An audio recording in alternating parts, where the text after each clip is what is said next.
Ready?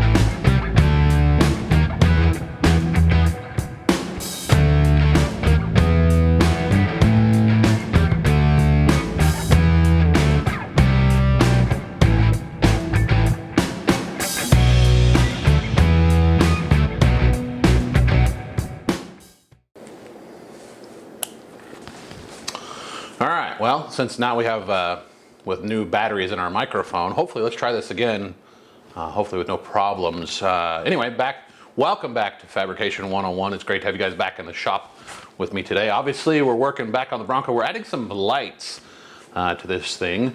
Not necessarily necessities, but kind of, I guess, luxuries, if you would call it that, having under hood lighting a luxury. This is a light kit from KC Lights. This is their, let's see, this is their little Cyclone LED kit. It's actually meant for an under hood light kit. You can see right there, it comes with a wiring harness. It doesn't come with these little mounts that I've made up. This is just some 1/8" aluminum that I wanted to put in here. I didn't want to mount the light directly to the hood support, because then the light would be pointing out away from the engine compartment.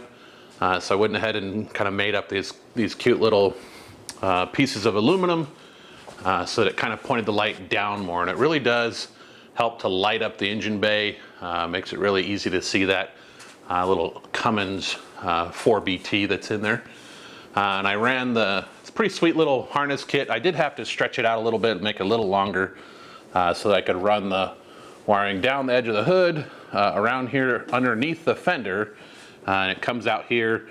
This is the little on-off switch, and then I have a 12-volt distribution block underneath here. I don't know if we can see it. Oh yeah, right there. You can see it right there underneath the air cleaner box or air filter box. That's just the first set of 3 new sets of LED lights, or KC lights, I'm putting in today. This next set is actually not a kit, but they do sell these little Cyclones individually, and I'm going to take 2 of these and mount them inside the Bronco in the roof, kind of to the roof, to the roll bar, and make them into, one is going to be like a dome light, the other one's going to shine backwards into the cargo area to be like a cargo light. So this one's going to take a little bit of fabrication work, so we're going to go ahead and jump on that real quick. We'll get that knocked out.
Well, let's see if it works. I'm gonna turn the switch on, turn that switch on, and turn that switch on. Oh, look at that. Got lights on both. So that's gonna work out pretty good. Some of you guys might be wondering what this little orange hook is for. Well, I wanted a place to hang my headsets. Of course, if I get my arm tangled up in them, that doesn't help. So there I can throw my headsets when we're on the trail. If I have to get out, that kind of thing, I don't have to worry about them being in the seat or falling out on the ground. So that one came out pretty good. It's just hose clamped up there. I really didn't want to try and weld. I got to stop looking at that light. That's really bright. So anyway, I guess it's going to be on to the rock lights. All right, so good news, I found the instructions. There's not much to them. After kind of perusing those a little bit, I guess I did find that there are three different links. These are for the front, these are ones in the middle, these are the back ones, the furthest away. And in my mind, my first step is going to be to figure out where to mount this distribution block, because all the wires have to come back to this guy. Where I'm thinking about mounting it, this stuff is way longer than I need it to be. So we're going to have to shorten that up a little bit. But we should be able to make this installation pretty clean and smooth. I'm not going to use the switch that came with it. I'm going to run this through my Vo-switch panel, just like a lot cleaner, nicer looking installation. First things first, let's figure out where we're going to mount this guy, and then we'll start looking at how we need to modify our wiring to make it work. Make sure my microphone's on this time. All right, well, try not to judge me too harshly. I'm kind of being a little lazy, but I'm trying to keep this as simple as possible. Try to use as many existing mounting points as I can for this stuff. And I was looking around for a place to mount the fuse block, and I kind of found a spot, and I wanted to keep it, was trying to keep it relatively easy to access. I didn't want to put it somewhere where I was going to have a hard time getting to it. So it's kind of front and center, if you will. So I mounted it right here in between my radiator and my Premier Power Welder. The reason, I'll be honest, the main reason it went here is because the mounting holes in it fit perfectly, the mounting holes, because originally this bracket, this plate here, was going to be for my dual speed fan controller. And then with the radiator and everything, it just wouldn't fit. So it went to a different location, and I just left this plate here. And the let's see, 1024 nutserts had screws, and they fit perfectly. It's nice and tight. I can run the wiring up and along the fender and up to my box up there. And then I went ahead and mounted some of the lights. This is one of them. And it's just mounted here to the fender. I wanted it up nice and high. It shouldn't have anything really blocking it. Should provide pretty good light around the tire. And then the other one is right over here, kind of in the same spot. And then my two back ones, I also got the two back ones mounted, and those are kind of easy. I'm going to leave the wiring a little long on these for a while, probably forever, honestly. But I'm going to leave it a little long just in case I decide I want to try to move these at some point into a different spot, in case I don't like where they're at. But anyway, let's see if there's enough light under here to see where this one is. So that one's right there, kind of mounted to the bolts where the fender mounts. And it's kind of pointed backwards a little bit.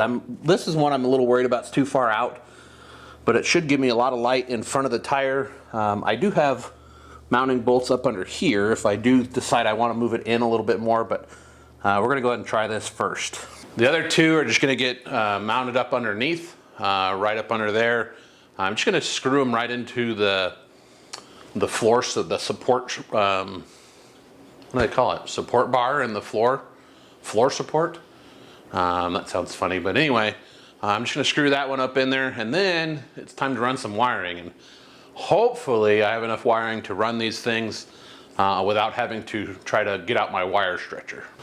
All right, wiring's all done. It's kind of a mess. Tried to do it as somewhat nice as I could, but here's my main fuse block. I went ahead and put my ground post here, and then I ran it on a bigger cable underneath that runs back here, which is also tied to another ground that runs to the back of the alternator. So there should be plenty of ground in this thing. So the main power comes along here, runs along there over and to my switch panel. So let's go ahead and see if everything works. I'm gonna reach in here and hit the switch. I hear a click and I see light. It's pretty cool. Let's see what it looks like without the lights on. Yeah, kind of hard to tell in here, but I think it came out pretty good. I'm pretty pleased. I actually kind of like where they're placed. I think those will work really well. Let's see under here.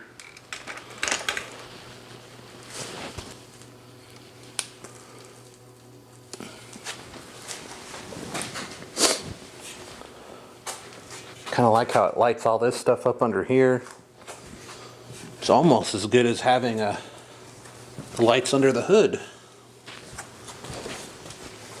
And under here. Back. Bluetooth drive shaft, still not in. All right, so that's 3 different sets of KC lights added for 12 lights, no, 10 lights in total. I got 2 lights for the under the hood, 2 lights inside for interior lights, and then let's see, got the 2 lights in here, and now we have the 6 underneath. I'm pretty pleased with those. I'm a big fan of the KC product. They're a fellow Arizonan company, so they're a little pricey, but I think their quality is definitely worth it. So eventually I want to get one more product from them that's going to go right up here. What do you guys think that would be?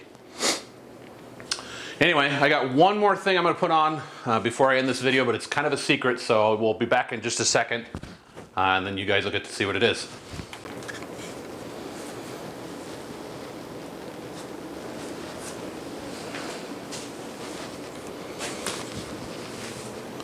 So there you go. I just bought a couple of cheap, these are not KC products, just a couple of cheap little 1 bulb LED kind of like floodlights. Actually, they look more like spots to me, but anyway, just one light. I went ahead and wired them into the same circuit as the rock lights, and that is just to give me a little bit more additional light. And I've seen these before, and one thing I think is really kind of cool is since they're mounted on top of the knuckle, they're going to rotate with the tires. So as you turn right or left, the light is going to move right or left for you. So I thought that was kind of cool. I've seen these a few times. I always thought they were kind of neat, so I decided to throw a couple in here. Well, that's going to do it for this episode of Fabrication 101. I hope you guys found it enlightening. Sorry. Anyway, we'll see you guys next time on Fabrication 101. Give me a like, subscribe if you haven't done so already. Shoot me a comment down below if there's anything you want to know. We will see you guys in the next episode of Fabrication 101. In the meantime, do me a favor, do yourself a favor, and go build something.